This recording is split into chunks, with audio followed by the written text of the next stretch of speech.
መንግስት የያዘው አቋም ትክክለኛና መርህ ተኮር ነው ብዬ ነው ማምነው። ምክንያቱም በህገ መንግስታችን ላይ የልዩ ፖሊስ አወቃቀር የለም። ያው በወቅቱ አስፈላጊ ነው ብሎ በመታመኑ በተወሰነ አካላት ይሄ የልዩ ፖሊስ በየክልሉ እንዲቋቋም ተደርጓል። ሆኖም በቆየበት ጊዜ ብዙ መልካም ስራዎችንም ሰርቷል። ነገር ግን ህገ መንግስታዊ ስላልሆነ አሁን ማዕከላዊ መንግስት ያለውን አቅም ለማጠናከር ሲባል በአዲስ መልክ እንዲደራጅ መንግስት የወሰነው ውሳኔ ትክክለኛና ህገ መንግስታዊ ነው።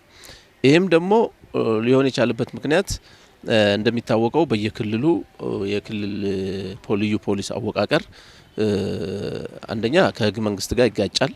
ሁለተኛ ደግሞ የቆመበለትም አላማ ለክልሉ ህዝብ ብቻ ቃለ መሐላ ፈጽሞ የተቋቋመ ስለሆነ ለአገር አንድነት ያለው አስተዋጽኦ ህገ መንግስታዊ አካሄዱንም የሚሸረሽር ስለሆነ የአማራ ህዝብም በአስተዋይነት ከዚህ በፊትም ጥያቄው እንደነበረ እርግጠኛ ነኝ።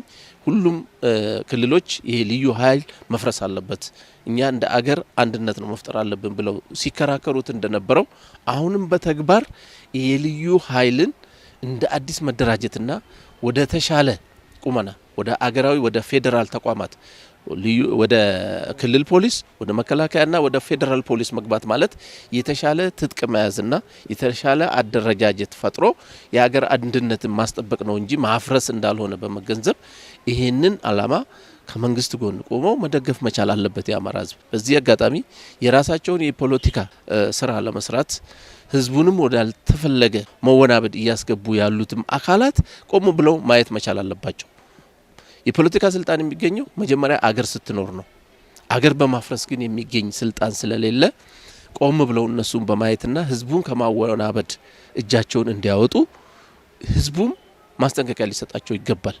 መንግስት ልዩ ኃይልን መልሶ የማደራጀት መልሶ የማደራጀት ስትራቴጂ ቀይሶ ሁሉ ክልሎች እየተማከሩበትና አሁን በዛ ላይ ስራ እየተሰራ ያለበት ሁኔታ እንዳለ በሚዲያ ያው እንሰማለን። ያም ሆኖ ግን አሁን በአማራ ክልል ላይ እየተከናወነ ያለው ነገሮች በጣም አደገኛ አካሄዶች፣ ከባድ ነገሮች ነው። መንገድ መዝጋት፣ አንዱን ብሔር መሳደብ፣ ማቁሸሽ፣ የሌለውን ስም መስጠት። ለምሳሌ ይሄ ትልቁን የኦሮሞን ህዝብ በመስደብ እሱን በማይመጥን መልኩ የሚዲያ ዘመቻ አልፎም ደግሞ ህዝቡን አደራጅቶ አብሮ የመኖር እሴቱን ለመሸርሸር ኦሮሚያ ውስጥ እንግዲህ የማይኖር ብሔር የለም። አብዛኛው ደግሞ የአማራ ህዝብ ነው የሚኖረው ኦሮሚያ ውስጥ ማለት ነው። መብቱ ተከብሮለት ከህዝቡ ጋር ተዋልዶ ተጋምዶ የኖረ ህዝብ ነው። ዛሬ ይሄ አደገኝነት የነሱ አካሄድ ይሄን ህዝብ አብሮ የመኖር እሴቱን አደጋ ላይ የሚጥል ነው ማለት። ትግራይና ኦሮሚያን እየሰደቡ ሌላን ክልል ደግሞ ከኛ ጋር ቆመ አንዱ ብሔር የበላይ ሆኖ የሚገዛበት እንደፈለገ የሚሆንበት የለም። ኢትዮጵያ የብሔር ብሔረሰቦች የጋራ ቤታችን ነች ኢትዮጵያ። ስለዚህ የአማራ ህዝብም እንደ ሌሎቹ ብሔር ብሔረሰቦች ጋር ተስማምቶ ሀገርን መገንባት የሚያዋጣ እሱ ብቻ ነው ማለት። ወደ መከላከያ የምትፈልግ ወደ መከላከያ ግባ ብሏል። ወደ ፖሊስ የምትፈልግ ወደ ፖሊስ ግባ ብሏል። ስለዚህ ምንድነው አሁን በእድሉ መጠቀም ነው። ወደ መከላከያ የሚፈልግ ያው እጁን ዘርግቶ ነው የሚቀበለው፣ ወደ ፖሊስ እጁን ዘርግቶ ነውና መንግስት ምንም ጥፋት የለበትም። ምክንያቱም ይሄ ነገር አማራጭ ያለው ነገር ስለሆነ አሁን በተባለው መሰረት ጊዜው ሳይረፍ በዚህ እድል መጠቀም መቻል አለባቸው ነው። ይህ ልዩ ኃይል መቋቋሙ ብሔርን ተገን ያደረገ ነው። ሀገርን ክልልን ከክልል ጋር ጠላትነት ያፈራል ብሎ ብዙ ቅሬታዎች ሲነሱ ነበረ። ያንን መሰረታዊ አድርጎ መንግስት ያ ነገር አያስፈልግም፣ ክልሎች ራሳቸውን የቻለ ፖሊስ እና የፌዴራል መከላከያ መኖር ነው ያለበት እንጂ ልዩ ኃይል የሚለው ነገር ወደ ፌዴራል ፖሊስና ወደ ፌዴራል መከላከያ ይቀላቀሉ ቢፈልጉ ወደ ግል ስራቸው ይግቡ ያለው ነገር ትክክለኛ እርምጃ ነው። እንደውም ዘገየ። ከዚህ በፊት ብዙ ሚዲያዎች ላይ ብዙ ተቃዋሚ ፓርቲዎች እንደውም ማህበረሰቡም የልዩ ኃይል አንድ ወገን ላይ አንድ ማነሳሳት አንድ ብሔር ላይ ብሔር ማነሳሳት ስለሚሆን አያስፈልጉም ስሉ ነበረ። ያንን ነገር ቆሞ መንግስት አይቶ የህዝብን ቅሬታ ሰምቶ አስተካክሎ ይህንን እርምጃ መውሰዱ በጣም ተገቢ ነውና ይሄ አሁን በአማራ ክልል እየተካሄደ ሰላማዊ ሰልፍና አንዳንድ አላስፈላጊ ቃላቶች እየተወረወረ ያለው ለማን ብሔር የማይጠቅምንና የኢትዮጵያን አንድነትን የሚሸረሽር የሚያፈርስ ነው። ይሄ ልዩ ኃይል እንደ ኢትዮጵያ ባሉን ክልሎች 11 ክልሎች ላይ ነው እንጂ አማራ ላይ ብቻ ተጽዕኖ ተደርጎ አይደለም።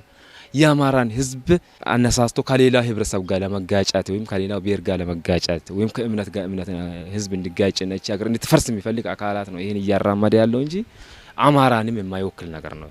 ይሄ አካሄድ መወገዝ ያለበትና ትክክለኛ መንግስት የወሰደውን እርምጃ ተከትሎ መሄድ ያለበት። የአመጽ የአማራ ህዝብም የአማራ ብሔራዊ ክልላዊ መንግስትም ይሁን እንደ አጠቃላይ እንደ አማራ ህዝብ መረዳት ያለባቸው ይሄ አመጽ ቁጥር 1 ሊጎዳ የሚችለው የአማራ ህዝብንና የአማራ ክልልን ነው።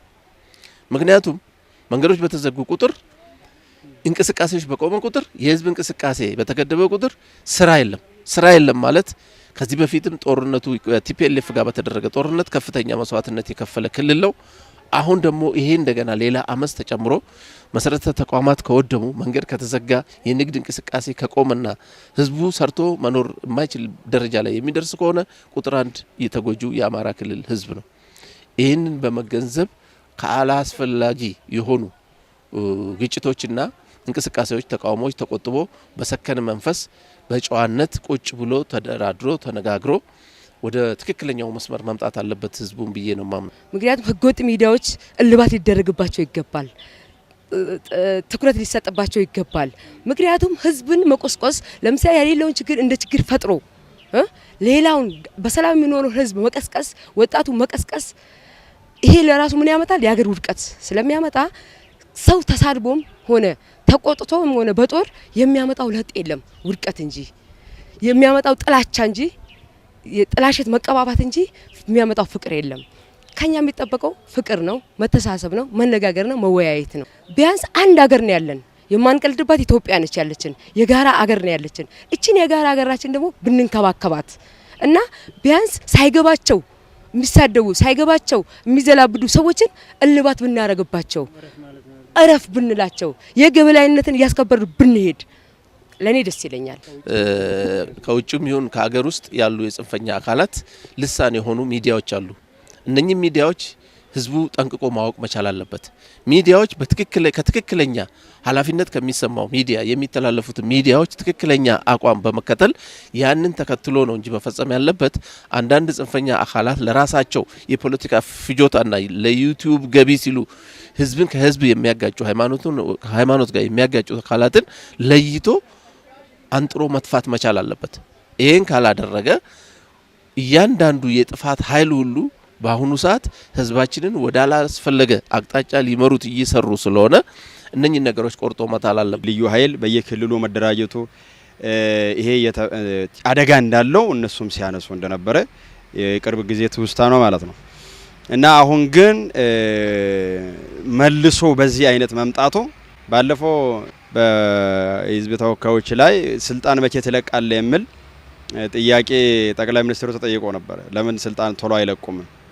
እዚህ ሀገር ላይ ስልጣንን በኃይል በጉልበት መውሰድ የሚፈልጉ ኃይሎች የቀድሞ ያለፈው ታሪክ የአባቶቻችን ታሪክ እንደግማለን የሚሉ ያን የኢትዮጵያን ህዝብ በማይጠቅም ወይ ደግሞ ብሔረሰቦችን መብት እኩልነትን በማያከብር ስርዓት ውስጥ እንመለሳለን፣ ያንን እንደግማለን የሚሉ የድሮ ስርዓት ናፋቂዎች ከተቻለ በመደራጀት እንደዛ አሁን አይተ እንደሆነ በፓርቲ ስም ተሰባስበው መግለጫ ያወጣሉ።